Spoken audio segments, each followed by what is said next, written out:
What's up guys, Delusion here, and today I'm going to be doing a little bit of an overview on a game that's currently in development from Epic Games called Paragon. And if you were watching the intro trailer for the first time there and are not absolutely pumped to check out more of this title, then I hope after we go through a little bit of an analysis of what's currently on offer, you're going to be more inclined to check it out. Let's kick it off. So what the hell is Paragon? Well, it's Epic's take on the MOBA, the multiplayer online battle arena. Many would be familiar with this term from games such as League of Legends or Dota 2. Of course, one of the most dangerous things to do is to try and compare a game that's coming onto the scene as a new take or a different way of viewing a MOBA against League of Legends or Dota 2. And believe me, it's difficult. I even find myself in this game sometimes wishing things were similar. But we'll get into that a little bit later. One of the big differences that you can instantly notice is this game is in the third-person perspective, and that puts you right down in the middle of the battle and makes for quite an action-packed, fast-paced style of gameplay.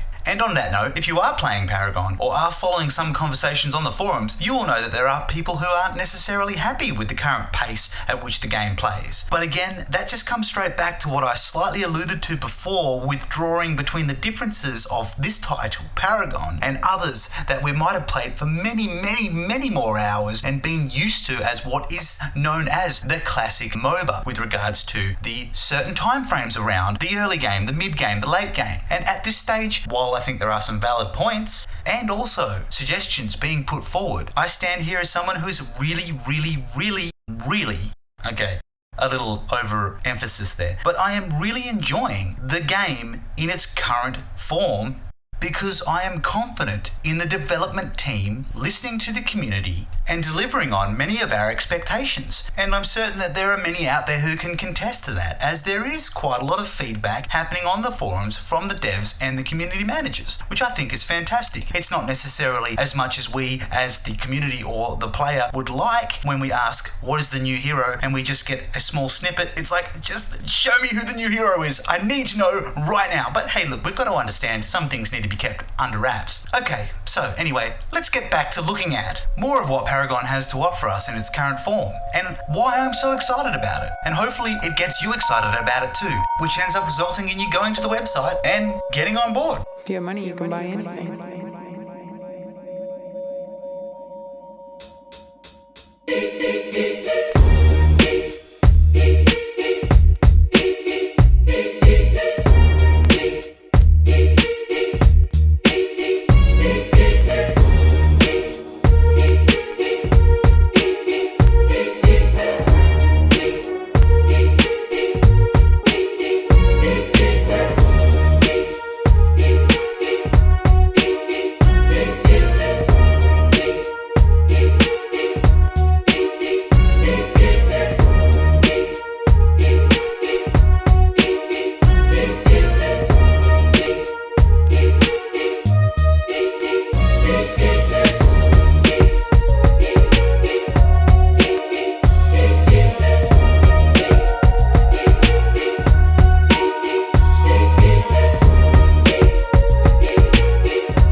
And that's just a couple of the things right now which really stick out to me. So let's go deeper into that. Cross-platform play. Essentially, this means that you're able to purchase on either platform, PC or PS4, and play on either platform as well. Whatever you do on the PC will be updated on the PS4 and vice versa.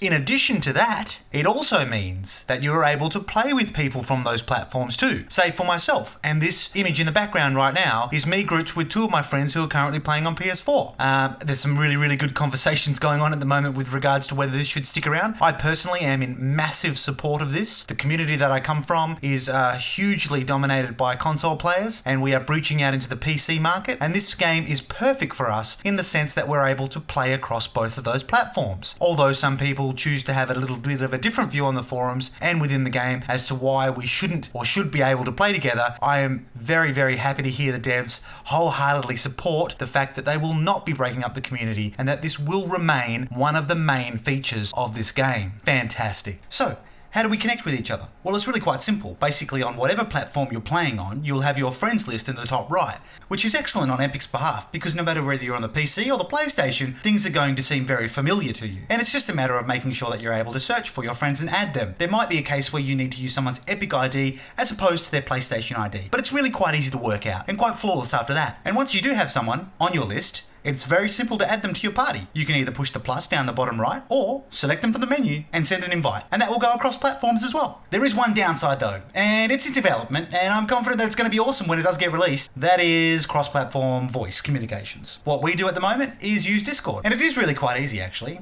It's a matter of just downloading the app on your phone and plugging in your headset. You know, the same ones that you would use to take a phone call while you're walking around the place, or the earphones with the little voice thing on them that you would use to listen to music and take calls at the same time. This then allows the PS4 players to communicate with the PC guys. And of course, if I'm ever playing on PS4, hey, we just use Party Chat. And then ultimately, at the end of the day, guys, yes, we are finding a workaround in how we can communicate, and it would be fantastic, especially when you're in pugs or random teams, to be able to talk to each other and communicate. But I'm sure once the devs have worked out how they're going to implement this between the two platforms, keeping in mind that they are wary of toxicity, it will be released. And on top of that, you can actually use the in-game emote quite well.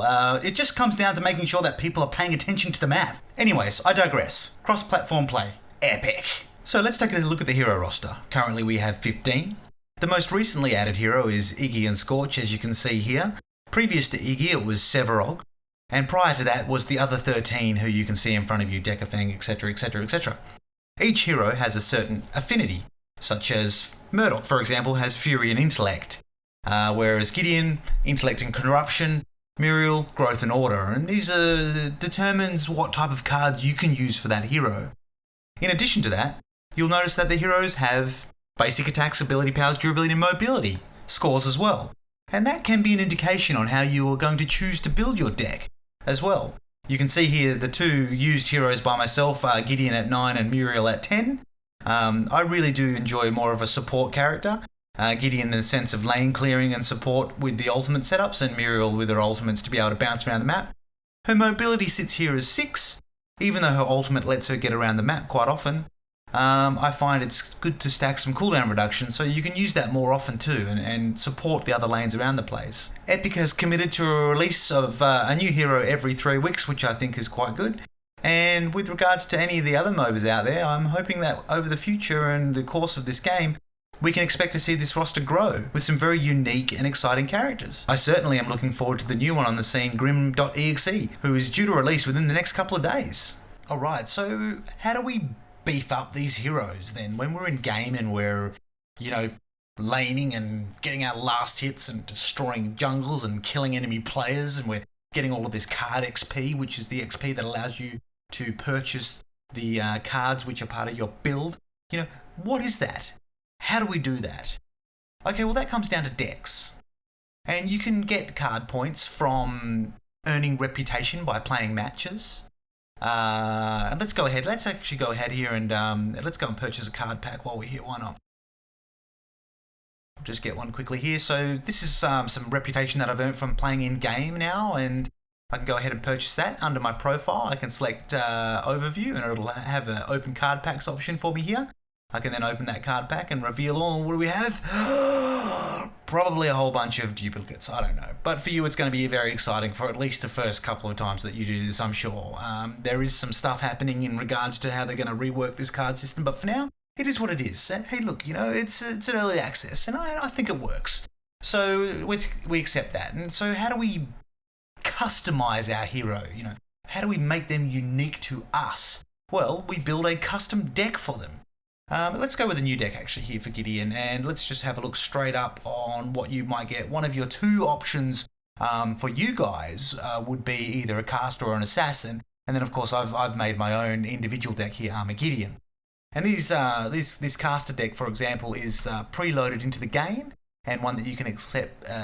You can use straight up, and it basically has a whole bunch of cards here on the left hand side that have been put into this deck.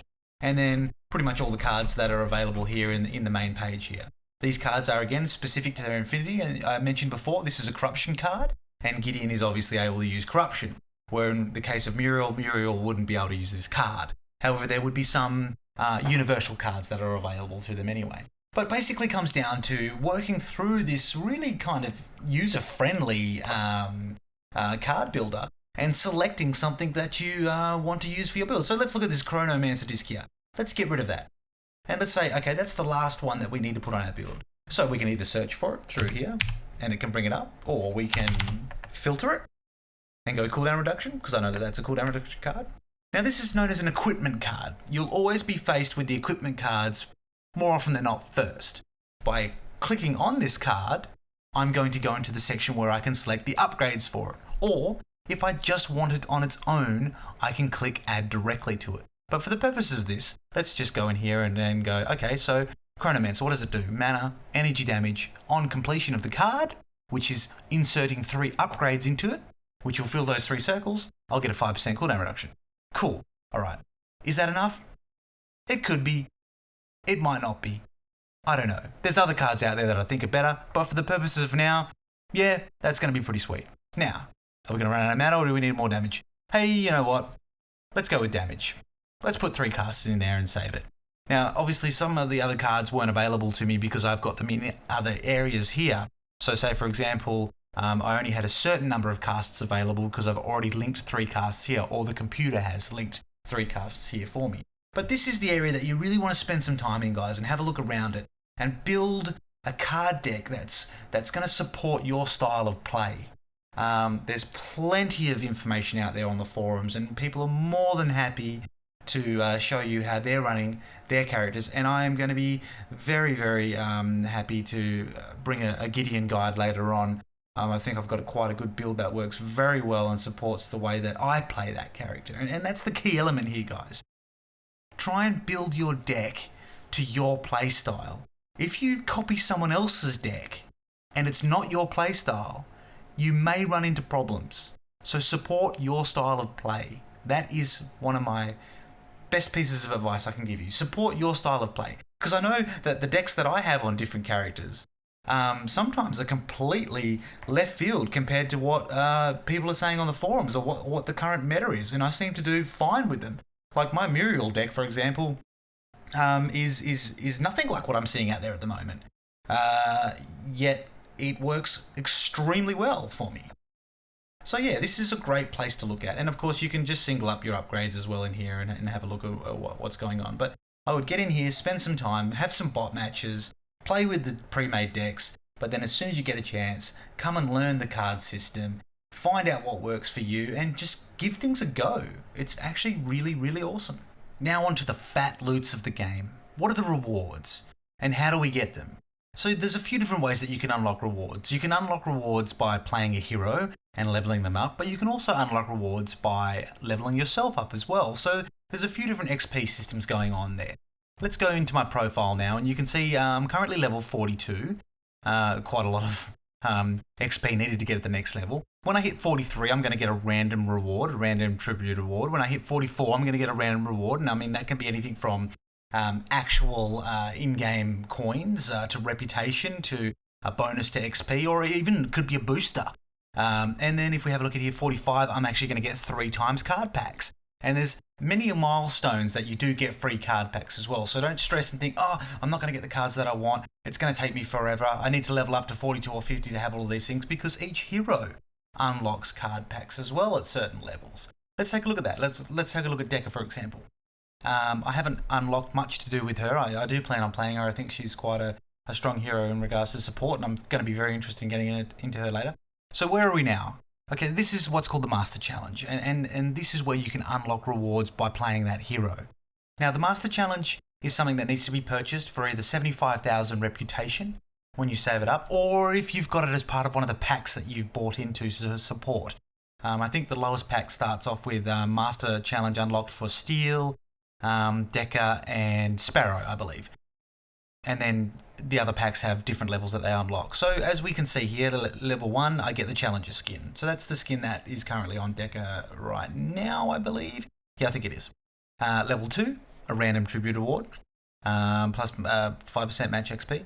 Level 3 is going to give me a card pack. Now that's the same for every hero. So it's really good to have a crack at all the heroes and get them to level 3 to unlock some of those card packs, just as level 5 does as well. So it doesn't take that long to get your heroes to those levels. And you can just play some bot matches without even needing to worry about if you're really into wanting to follow your statistics on how you're going on some of the third-party, unofficial MMR ranking websites out there. Then just play the bots, get your heroes to level 5 and get those card packs and get that happening. And then the rest of it's all pretty random. You don't know what's going to happen. You could get some awesome stuff, you could get some bad stuff. But then each hero at level 8 unlocks their emote as well, and that's a unique emote to all of them, which is quite cool too. So I've already unlocked Gideon's, I've unlocked Muriel's, and I think I'll play Decker next year. So, and then as you cruise around, another random reward, and then of course you get to your master skin, which is like really what you want to aim for, because that's where things just look absolutely beast. And let's take a look at Muriel, for example. I've completely unlocked her through to level 10, and that skin looks phenomenal. And once you're in game, especially if you've got a couple of other buddies who've got master skins as well, you know, when you're rolling around as a group, people see that and they're like, oh my god, it's a master skin, guys, stay away. And you can use it as like a fear tactic kind of thing. Well, I don't know, it's all built up in my head anyway. But yeah, so this is what you can do. You can level up your heroes, and each hero will have this. And each hero will be able to unlock a card pack at 3 and a card pack at 5. So go ahead and do that, guys. I recommend that. Smash every hero to 3 and all 5, and that way you're going to know if you like to play them or not. And if you don't like to play them, hey, at least get the card packs out of them.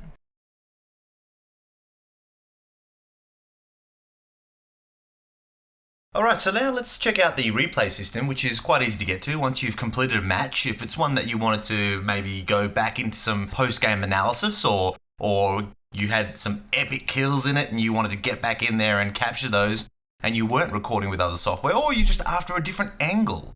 It's really easy. Watch button, and then it gives us a whole bunch of options here. We've got Paragon TV, featured, recent, personal, friends, and search. For the purposes of today, and we can go in this a little bit more in depth with another video maybe later on, let's just click into personal, and that'll bring up our games and our matches. Let's go to my most recent match, which was 11 hours ago. It'll show you the match ID. You can share that ID with friends if you want them to watch that as well and they're not able to find it. But of course, they should be able to find you from the Friends tab too, so not a huge drama there anyway. And this will load into our match, and you can see it's given us an overview, and at the moment we're starting on our side, and there I go. What am I buying now? Oh, I've gone greedy. I've gone straight for a Solus Reactor. I'm not even warding, and I'm not even keying, but off I go. Let's click the track button, and this will now follow me through. I've got it on Hero Chase, and I've got the camera rotation on Auto, so I can zoom in and out and find an angle that I'm happy with. And basically, what the system will do is it'll essentially give the camera angle that I had, but of course with the added option of us being able to zoom out and change it when we want to as well. So right now, if we're looking over to the left there, I can decide I want to go around here, or I can go around there, which is quite awesome as well. Now, one thing I do recommend, I have my my Xbox controller plugged in through one of those Microsoft dongles. I highly think that that's the best way to go to get some really nice smooth angle rotations. The mouse and keyboard can be a little bit clunky, but overall, I mean, this is quite a very interesting replay system that's available right now in the game. And so let's take a look at some of the features that it comes with. Obviously, you've got the entire map. You've got each of the heroes on the left and the right, and their health and their mana. Then down the bottom here, you've got these little indicators, these little tags. So right now, I can click kills, and that's going to show me at what points in this game that this hero I'm following now got a kill. Just as if I now switch to myself, it'll change. So 3 kills in this match. And you can actually click on these areas or these milestones and have the program actually take you straight there to that point in the match. So it's actually really quite simple. So by clicking on that link, I've now linked myself straight to this kill. And there we go. Now I can choose to, if I'm doing at any stage a montage of kills with a certain hero, I can hit the record button and I can export that to YouTube. Or, as I prefer, I use the replay system, but I record with my own software over the top. It's just a little bit easier for me when I'm doing some video editing and stuff like that. And I think what the replay system has at the moment is fantastic for the game in its current state, although I do believe that there is some work that can be done to it to further improve it later on. But, I mean, guys, this is live right now in the game. Am I going to die there? Oh, damn, I died. Oh, that's really unfortunate. I shouldn't have recorded that. But anyway, hey, look, you can't always win. And it's even so simple to do a hero flyover, for example. So say, for example, we have Sparrow here. She's running around and she's doing a little thing. And I go into drone mode. So now I'm going to take the camera's control. And I can come through here and I can do a shoot through and I can do a flyby and then bam, all of a sudden, oh, we've got a fang and then boom, add some mad music and he's just wrecking shit and we're making a crazy movie. And, it's got some really cool options. And there's one thing that I am working on at the moment. Wow, look how many kills he had. And that is a Gideon escape montage because, he is just the most fun hero to play to get out of situations. And I have some really, really cool spots that I've been in and I've gotten away literally with 20 or 30 health and it's just awesome. So I'll be using the replay system to make that. And how will I make it look really good and stylize it? At the click of a button. I can remove the HUD. I can push that button again and I can bring up the hero names. So I can get rid of all of that other stuff. And I can really just look at the beauty of what has been developed here on the map and the models and really get into kind of filming something awesome. So the replay system is the final thing that I'm looking at today in my little overview. And I think it's just absolutely phenomenal that they've already got this in place and the capability that it has currently. There are people out there who are doing far better videos than I am with this replay system. And I would advise everyone to check it out. Look at this cheeky little friggin'... Look at this cheeky Iggy. Oh my god. Oh, these guys. Oh, that should have been a kill. Is he going to get away? I can't remember. Does he get away? Look at this guy. The ball's on him. No, he's going to go down. He's going to go down. Oh, well. But anyway, guys, Paragon. It is in development right now from Epic Games. It is a fantastic game to play. It looks beautiful. It's got a whole bunch of features already packed into it. I'm having a lot of fun. I want to see more people come in here and have some fun. It's got PvE, it's got PvP, it's got custom matches. And we're talking about something that's still in early access, guys. Still in early access. So get around this game right now. Head to the website, sign up, download, apply, purchase, whatever you need to do. Get around it right now.